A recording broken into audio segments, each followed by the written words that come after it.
Tinanggalan ng ranggo at inalis sa hanay ng Philippine National Police si Police Lieutenant Jepty Barriga matapos nag-absent without leave o AWOL dahil sa aligasyong nanggahasa ito ng isang menor de edad sa bayan ng Hinatilan sa Southern Cebu. Ito ang kinumpirma ni Police Colonel Abubakar Magilien Jr., ang Provincial Director ng Cebu Police Provincial Office, na ayon pa na si Barriga ay nahaharap sa kasong administratiba at statutory rape.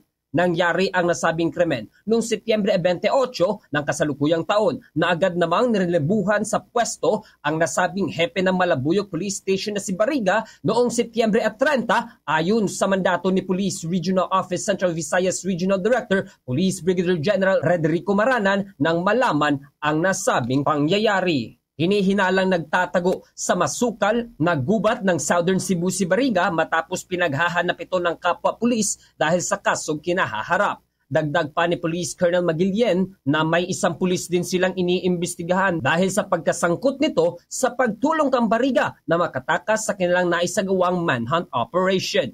Iginiit ng opisyal na hindi papayag ang pambansang pulisya na madungisan ang reputasyon nito upang hindi maulit ang nangyari sa susunod na panahon. Si Lieutenant Barriga is already on AWOL status. A criminal case has already been filed against him and administrative case as well. For the administrative case, hindi lang siya ang pinailan. We identified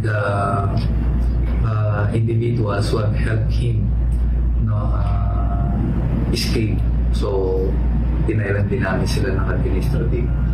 Okay. Mula rito sa Bombo Radio Cebu, ito si Bombo Ken Apor ng Bombo Radio Philippines, the #1 most trusted source of news and information. Basta Radio, Bombo!